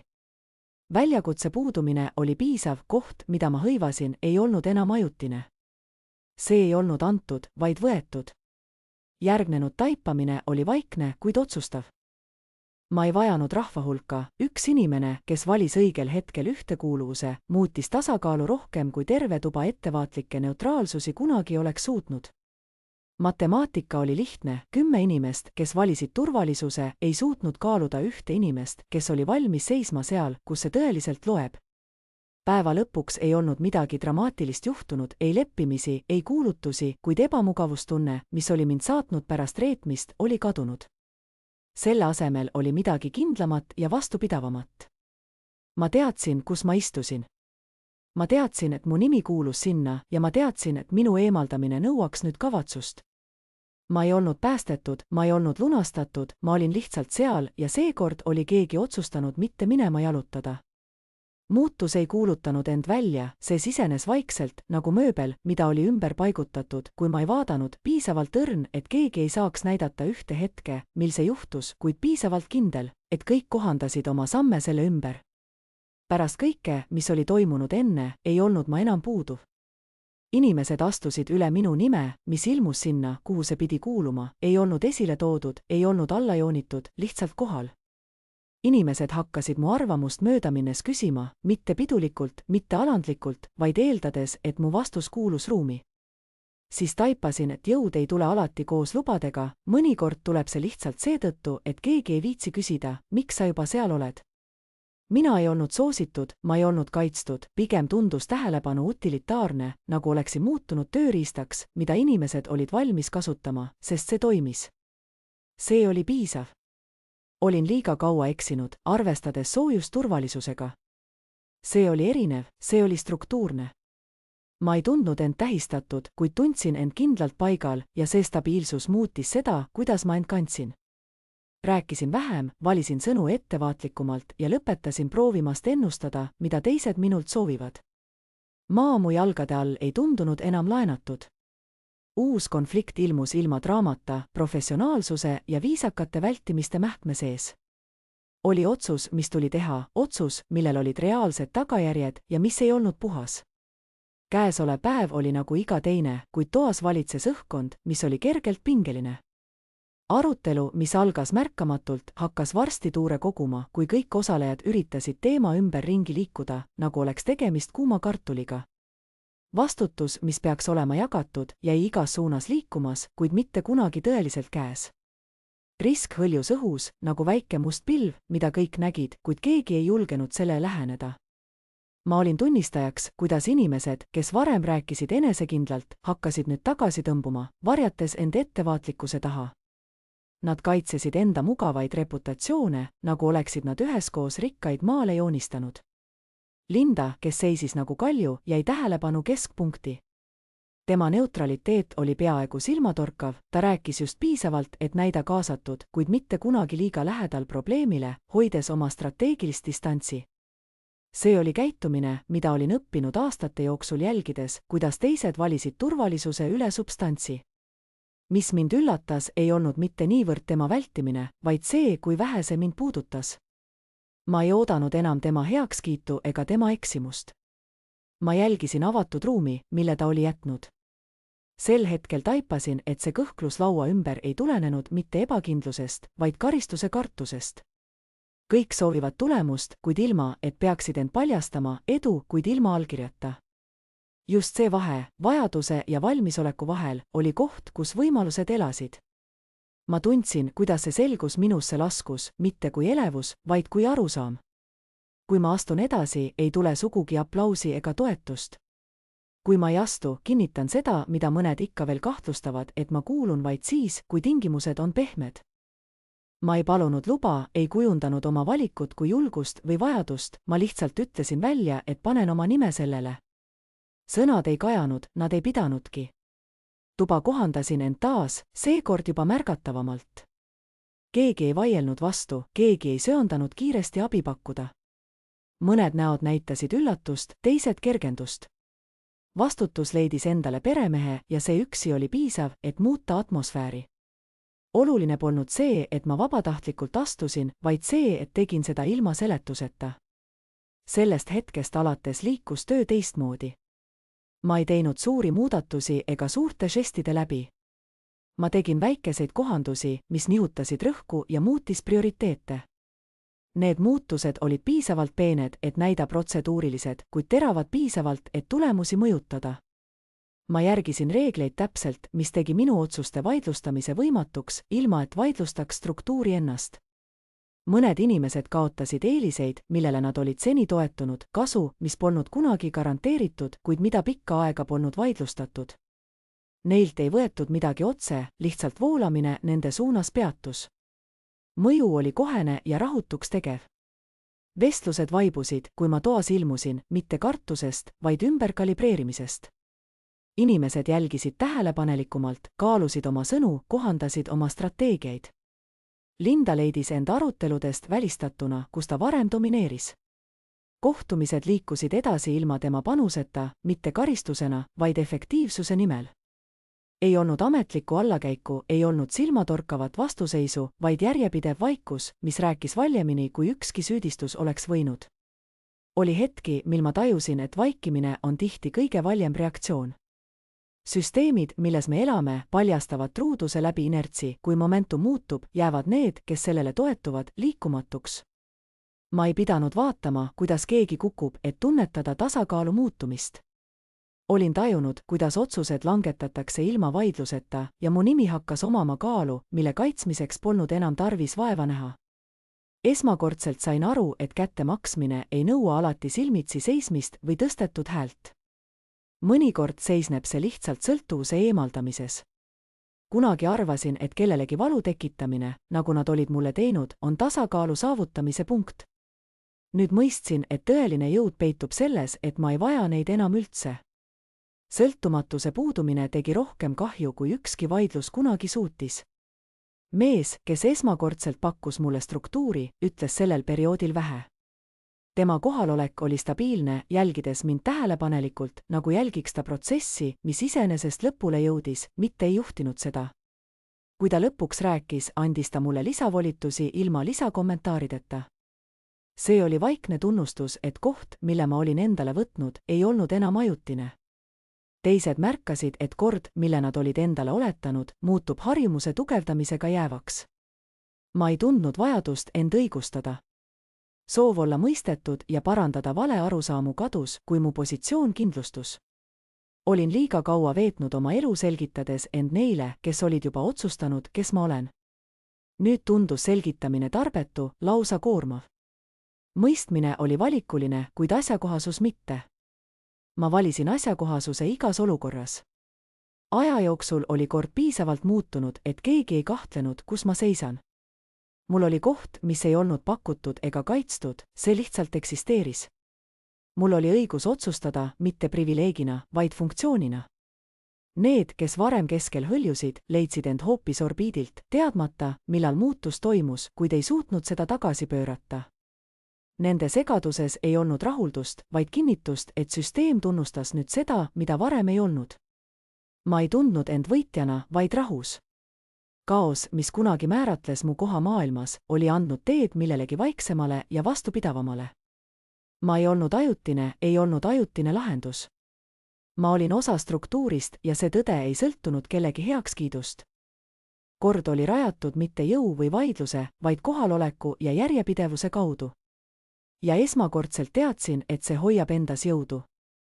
Kui see jõud lõpuks su kätesse asub, ei tunne see välja, nagu inimesed ette kujutavad. Ei olnud mingit triumfihetke, kui arusaam, kui palju autoriteeti mul nüüd oli, mind tabas. Ei mingit kätte maksmise kiirus, mis oleks oodanud ärakasutamist. See tundus vaikne, peaaegu igapäevane, nagu avastada, et uks, millega olid aastaid võidelnud, ei olnud enam lukus. Ma sain allkirjastada, kui allkirju vajas, ja mu hääl suunas arutelude suunda vaeva nägemata. Otsused liikusid edasi koos mu nimega, mitte lihtsalt kaunistuseks, vaid kaalu poolest. Kaos, mis mind kunagi ümbritses, oli kadunud, asendunud millegi stabiilse ja tavapärasega. Ja selle stabiilsuse sees tundsin rahu. Oli ootamatult rahulik, kuigi olin arvanud, et tunnen nälga, mis jääb mind kummitama, või vajadust, et minevik saaks vastata oma tegude eest. Küll aga valitses mu üle distants, mis asendas vajaduse midagi tõestada selguse ja rahutundega, millest ma varem pole teadlik olnud. Ma ei võidelnud enam oma ruumi pärast, ma lihtsalt olin seal. See muudatus mõjutas kõike, kuidas ma oma päevi veetsin, kuidas ma kuulasin, millal ma rääkisin ja millal vaikisin. Ühel päeval, kui rutiin mind ümbritses, jõudis mu lauale dokument, üks paljusid. Juba esimesest lausest mõistsin, et sellel on selged tagajärjed. Üheainsa allkirjaga ja lühikese toetusega sain ma mõjutada sündmuste käiku, mis levis vaikselt, kuid kindlalt. See samm oleks seaduslik, kaitstav, mõne jaoks isegi tervitatav ning keegi ei küsiks minu õigust seda teha. Tegelikult võis mõni isegi ootama jääda, et ma nii teen. Kuid see, kelle elu see otsus kõige enam puudutas, oli Linda, naine, kelle valikud olid kunagi mu teed kitsendanud, kes oli minust mööda läinud ilma vabandamata. Ma ei reageerinud kohe, vaid panin dokumendi kõrvale ja lõpetasin, millega tegelesin, olles teadlik, kuidas see hetk hõljus mu tähelepanu äärel.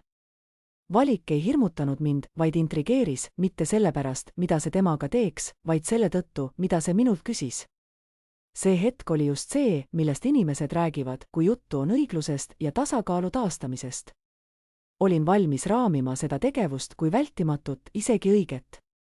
Süsteem omaks seda ilma vastupanuta. Kuid mind ei peatanud kaastunne või väljastpoolt peale surutud pidurdus, vaid küsimus, mida ma ei saanud kõrvale jätta, kui ma seda teen, kes ma siis olen. Mitte teoreetiliselt, mitte avalikus arvamuses, vaid oma elu vaikivas järjepidevuses. Olin oodanud nii kaua, et lõpetada teiste otsuste meelevaldsuse all olema. Olin kujutlenud seda jõudu rohkem kordi, kui suudaksin lugeda. Nüüd, kui see oli tõeliselt käeulatuses, ei tundunud see tipuna millegile, vaid pigem teeristina. Mälu tõusis pinnale, mitte teravate välgudena, vaid pideva taustamürina, alandamine, etiketid, mugavus, mis saab kõrvale lükata ilma tagajärgedeta. Tundsin tuttavat kiusatust vahetada rolle, lasta võim valule vastata ainukeses keeles, mida see mõistis. Teadmine, et ma saaksin teda väiksemana tundma panna, oli oma lihtsuses joovastav. Võim pakkus mulle seda võimalust vabalt, see ei nõudnud õigustust, kuid see ei sundinud mind ka seda kasutama. Kohtusin Lindaga lühidalt, mitte sellepärast, et ma oleksin talle midagi võlgu, vaid seetõttu, et selgus on oluline, kui valikutel on kaal. Meie vestlus oli efektiivne, lahtiselt dramaatilisest. Ta rääkis ettevaatlikult, viidates survele ja kitsendustele, kujutades möödunud otsuseid vajadustena, mitte reetmistena. Vabandusi, mis vääriksid märkimist, ei tulnud, vaid seletus, mis oli vormitud kõlama mõistlikult. Kuulasin vaikides, ei vaielnud ega parandanud ajalugu, ei meenutanud tema valikute hinda. Vaikus sellel hetkel tundus ainus vastus, mis ei kutsunud üles vastanduma. Kui ta lõpuks oma loo ümber kirjutas, ootas ta ilmselt reaktsiooni, valmistudes samas ka tagajärgede jaoks. Kuid ma ei andnud talle midagi. Seisin seal, tänasin teda aega eest ja jätsin vestluse just sinna, kuhu see oli jäänud. See, et ma ei reageerinud, häiris teda rohkem, kui vihastus oleks teinud. Nägin seda tema pingutatud hoiakust ja küsimustest, mida ta ei küsinud. Olin temalt midagi võtnud, ilma teda puudutamata, võime positsioneerida end narratiivi keskpunkti. Üksinda tagasi oma dokumentide juurde, leidsin, et otsus oli endiselt kergesti kättesaadav, muutumatuna meie kohtumisest. Mõtlesin sellele, kui lihtsalt võiksin alla kirjutada ja edasi liikuda, lubades süsteemil tõlgendada minu kavatsusi just nii, nagu see soovis. Kuid midagi oli muutunud.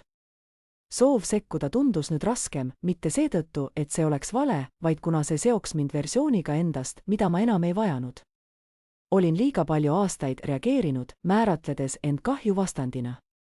Ma ei tahtnud, et minu järgmine elupeatükk oleks korraldatud tema ümber, isegi mitte kätte maksmise nimel.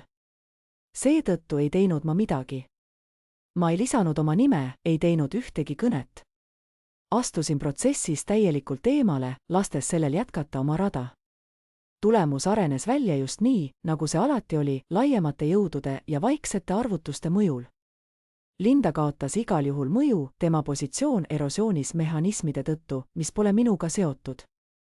Ta ei saanud osutada minu käele selles, ei saanud mind süüdistada sekkumises. Süsteem liikus edasi, ükskõikne ja põhjalik. Mõju minu ümber olevatele inimestele oli peen, kuid ühemõtteline. Keegi ei kiitnud mu enesekehtestamist, keegi ei kommenteerinud mu valikut. Mis muutus, oli see, kuidas minu otsuseid pärast vastu võeti, vähem küsimusi, vähem kahtlemist. Usaldus, praktiline selline, hakkas kogunema mu vaikimise ümber. Inimesed mõistsid, et mul ei olnud huvi kasutada autoriteeti relvana. See arusaam kandis endas rohkem kaalu kui ükskõik milline dramaatiline õiglusavaldus. Mees, kes oli mind suunanud selle maailma varajastes etappides, märkas seda, nagu alati, ilma kommentaarideta. Ta ei küsinud, miks ma tagasi astusin ega kahetsesin seda, ta lihtsalt andis mulle rohkem vastutust, vaikne tunnustus, et test oli läbitud. Tema usaldus ei olnud sõnades väljendatud, see ei pidanudki olema.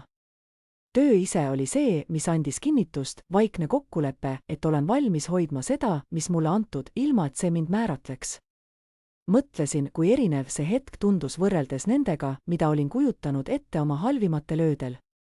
Olin kunagi uskunud, et tervenemine tuleb nähtavate tagajärgedega nendele, kes mind haiget tegid. Arvasin, et vabadus näeb välja nagu nende silmitsi seismine, hindamine. Seisates siin nüüd, mõistsin, kui kitsas see nägemus oli olnud. Karistus oleks võinud pakkuda lühikest tasakaalutunnet, kuid see oleks hoidnud mind mineviku küljes, mõõtes minu kasvu nende langemisega. Ma ei andestanud neile. Andestamine ei olnud eesmärk ega olnud mul ka vajadust selle järele. Oli aeg, mil ma otsustasin, et on aeg lahti lasta. Ma ei vajanud kedagi, kellele vastutada ja seetõttu tõmbasin selge piiri. Ma ei kandanud neid endaga edasi, mitte vaenlastena, mitte mälestuspunktidena ega isegi mitte õppetundidena, mida pidin uuesti läbi elama. Otsus lahti laskmisest ei olnud muljetavaldav ega lahke, see oli lihtsalt praktiline. Minu elus oli teisi asju, mis vajasid tähelepanu. Kui ma lõpuks kausta sulgesin ja selle kõrvale panin, tundsin, et see žest oli lõplik. See ei tähendanud, et midagi dramaatiliselt lõppes, vaid märkis hetke, mil ma enam ei lasknud nende valikutel mõjutada minu omi. Ma ei andestanud, ma ei unustanud, ma lihtsalt ei toonud neid enam endaga kaasa. Ja kui ma edasi astusin, vabanesin ma aastate jooksul kogunenud koormast, mitte sellepärast, et õiglus oleks käes, vaid sest ma ei vajanud seda enam. 3 aastat oli möödunud ööst, mil ma esmakordselt magasin kohas, mis polnud kodu. Minu töö oli muutunud, minu tiitel oli muutunud ja ruumid, kuhu ma sisenesin, nõudsid kutseid, mida ei antud kergekäeliselt. Minu elurütm oli muutunud, see ei ehmatanud mind enam. Hommikud saabusid ilma kiiruseta, ma ärkasin, riietusin, valasin kohvi ja vaatasin ette, ilma et oleksin skaneerinud väljapääse või valmistunud löögi vastuvõtmiseks. Midagi selles ei tundunud dramaatiline ja see oligi point. Rahu polnud enam midagi, mida ma laenasin headest oludest, see oli baas, millele ma alati tagasi pöördusin, isegi kui päev muutus keeruliseks. Ma ei valmistanud enam ette, ma ei pidanud läbirääkimisi oma õiguse üle eksisteerida selles ruumis, kus ma olin. Küsimus, kas ma saaksin jääda kauem, tuli ootamatult. Üks koosolek veel, üks kohandamine, enne kui edasi liikuda. Ma vaatasin kella ja ütlesin ei. Mitte sellepärast, et ma ei saaks, mitte sellepärast, et ma oleksin väsinud, vaid lihtsalt sellepärast, et ma ei tahtnud. Ma ei seletanud end, keegi ei küsinud. Vestlus jätkus, nagu mu keeldumine oleks lihtsalt üks tavaline fakt, mis ei vajanud heakskiitu. Märkasin pinget alles hiljem, kuidas vaikus muutus märgatavaks, kui müra oli kadunud. Kutsereisile saabus ilma igasuguse tseremonii ja sära. See ei olnud preemia ega sümbol, vaid lihtsalt töö jätkamine, mis hõlmas reisimist. Jaht ei olnud midagi erilist, see oli lihtsalt koht, kus arutelud jätkuvad, kus otsuseid saab teha katkematult. Ma nõustusin, pakkisin vajalikud asjad ja jätsin ülejäänud maha. Reis ei tundunud saabumisena, see oli pigem jätk. Vees olles muutusid päevad tasaseks rutiiniks, koosolekud, jagatud eined, pikad vaikushetked, mis ei vajanud täitmist. Euroopa möödus pehmete sammudega, rannajooned ilmusid ja kadusid ilma tähelepanu nõudmata. Mõnikord seisin ma tekil, käed piirdel, mitte selleks, et mind nähtaks, vaid sest õhk tundus seal õige. Tundsin, et kuulusin sellesse ruumi lihtsal põhjusel, mu nimi kuulus tööle, mis meid kokku tõi. Märkasin häiret enne äratundmist, lühikest kõhklust tähelepanu voos. Mu vanemad seisis lühikese vahemaa kaugusel, selgesti äratuntavad, kui mu silmad harjusid. Nad nägid ettevaatlikud ja ebakindlad välja, riietatud pingutusega, kuid mitte mugavalt, külalised, mitte osalejad. Aeg oli nad muutnud, kuid mis järgnes, jäi veel selgusetuks. Oli üllatav, kuidas need inimesed, kes kunagi tundusid nii võimsad, nüüd siin kohal olles, kaotasid oma autoriteedi. Mu vend ei olnud nende seas ja see märkamine oli esimene asi, mis mind tabas. Kas ta oli otsustanud mitte tulla või polnud talle öeldud? tõeliselt polnud vahet, sest tema puudumine rääkis enda eest. See vaikne valik, mida ta oli alati teinud, oli nüüd kohal. Ei olnud adrenaliinipurskeid ega raevuhoogusid, arusaamine tuli vaikselt, justkui oleks see fakt, mis ei vajanud reaktsiooni. Ma ei pöördunud ära ega valmistanud end ette konfliktiks. Vaatasin, kuidas nad ruumi skaneerisid, otsides midagi tuttavat, mis aitaks neil end siin siduda. Kui nende pilgud kohtusid minu omaga, tuli esmalt segadus, siis uskumatuse tunne, mis muutus peagi paanikaks. Nad tundsid mind, ma nägin seda nende nägudelt, kui nad püüdsid mind paigutada hierarhiasse, mis enam ei eksisteerinud. Nad lähenesid ettevaatlikult, kahtledes oma õiguses distantsi vähendada. Jäin paigale, mitte külmunult, vaid kindlalt. Kui nad mu nime ütlesid, kõlas see kahtlaselt, autoriteedist vaba. Nad püüdsid vestelda, kuid jututeemad olid ebamugavad, justkui rõhutades, kui valesti nad end siin tundsid. Tasakaalustamatus oli silmnähtav, esmakordselt olid nemad need, kes otsisid kindlat pinnast. Ma ei meenutanud neile, mida nad aastaid tagasi olid öelnud ega rääkinud ööst, mil uks minu taga sulgus, või järgnenud kuudest. Kõik see ei vajanud kordamist. Kui vaikus meie vahel venis, ütlesin vaid vajalikud sõnad. Rääkisin, et mul läheb hästi, rahulikult, ilma teravust või mänglemiseta. Need sõnad ei olnud kaitse ega väljakutse, need olid lihtsalt tõde. Nendel ei olnud midagi, millega vaielda, ei avatud teed, et oma tähtsust tagasi nõuda. Nad ootasid, justkui lootes rohkemat, süüdistust, nõudmist, palvet, kuid ma ei andnud neile midagi. Minu rahu häiris neid rohkem, kui viha oleks kunagi suutnud. See tegi selgeks, ilma julmuse või pahameheta, et tõmbepunkt oli muutunud ja nad ei olnud enam selle osa. Vabandasin end enne, kui vestlus oleks veninud millekski muuks. See oli teadlik valik. Ma ei viibinud enam seletuste ega reaktsioonide jaoks. Pöördusin ja astusin tagasi ellu, mis oli jätkunud katkestusteta.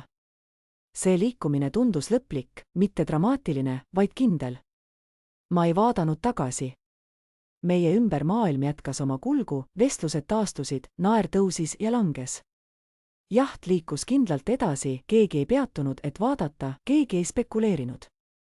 Mu vanemad seisisid seal, hetkeks juurest lahti lasknud, nende ebamugavust ei märganud keegi teine. Nad ei olnud enam keskmes.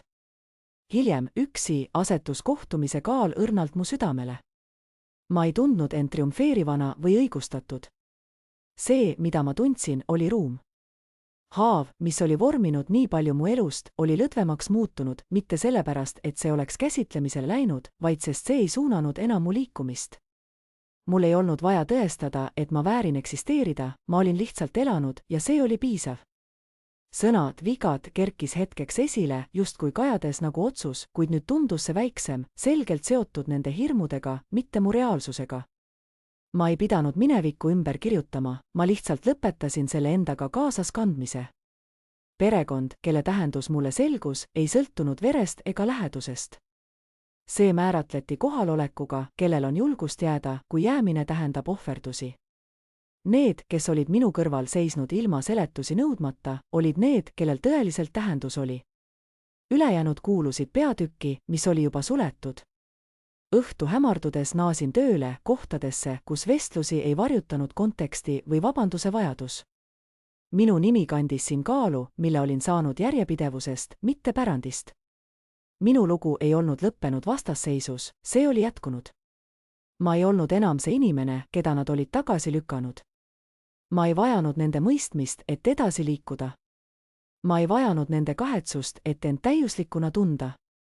Öö lõppedes vaatasin kord oma telefoni, mis oli vait. Olin saanud sõnumi numbrilt, mille tundsin ära, kuid millele ei kavatsenud vastata. Panin telefoni tagasi kotti ja liitusin juba kestva vestlusega, jätkates sealt, kus töö oli peatunud. Minu jaoks ei vajanud miski seletust. Midagi ebatavalist ei olnud juhtunud. Kui oled kunagi kandnud sildi, mis pidi sind piirama, tead, et ellujäämine ei ole loo lõpp. Hästi elamine on see, mis tõeliselt loeb.